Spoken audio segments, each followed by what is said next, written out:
आज का पवित्र बाइबल वचन है उत्पत्ति अध्याय 6 1 से 22 पद। जैसा लिखा है, फिर जब मनुष्य भूमि के ऊपर बहुत बढ़ने लगे और उनके बेटियां उत्पन्न हुई, तब परमेश्वर के पुत्रों ने मनुष्य की पुत्रियों को देखा कि वे सुंदर हैं, सो उन्होंने जिस जिसको चाहा उनसे ब्याह कर लिया। और यहोवा ने कहा, मेरा आत्मा मनुष्य से सदा लो विवाद करता न रहेगा, क्योंकि मनुष्य भी शरीर ही है, उसकी आयु 120 वर्ष की होगी।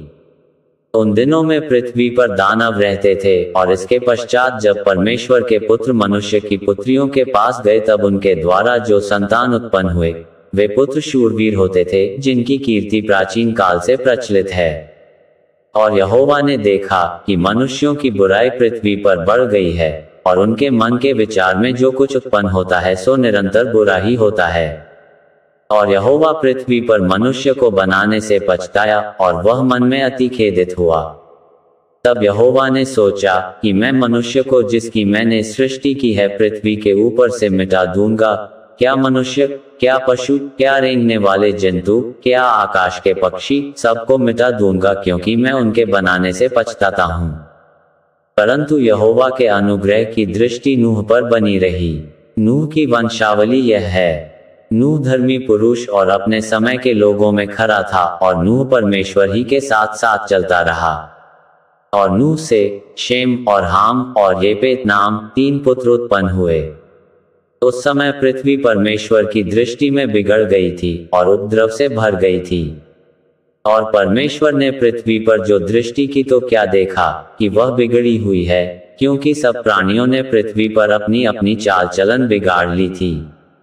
तब परमेश्वर ने नूह से कहा, सब प्राणियों के अंत करने का प्रश्न मेरे सामने आ गया है, क्योंकि उनके कारण पृथ्वी उपद्रव से भर गई है, इसलिए मैं उनको पृथ्वी समेत नाश कर डालूंगा।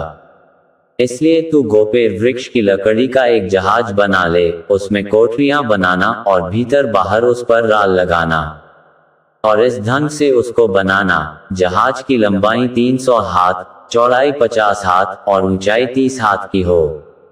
जहाज में एक खिड़की बनाना, और इसके एक हाथ ऊपर से उसकी छत बनाना, और जहाज की एक अलंग में एक द्वार रखना, और जहाज में पहला, दूसरा, तीसरा खंड बनाना।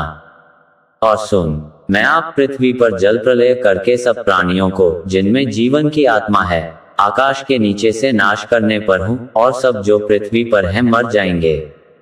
परंतु तेरे संग मैं वाचा बांधता हूँ, इसलिए तू अपने पुत्रों, स्त्री और बहुओं समेत जहाज में प्रवेश करना। और सब जीवित प्राणियों में से तू एक एक जाति के 2-2, अर्थात एक नर और एक मादा जहाज में ले जाकर अपने साथ जीवित रखना। एक एक जाति के पक्षी और एक एक जाति के पशु और एक एक जाति के भूमि पर रेंगने वाले, सब में से 2-2 तेरे पास आएंगे, कि तू उनको जीवित रखे। और भांति भांति का भोज्य पदार्थ जो खाया जाता है, उनको तू लेकर अपने पास इकट्ठा कर रखना, सो तेरे और उनके भोजन के लिए होगा। परमेश्वर की इस आज्ञा के अनुसार नूह ने किया। यहाँ तक इस वचन के द्वारा आपको आशीष मिले। आमीन।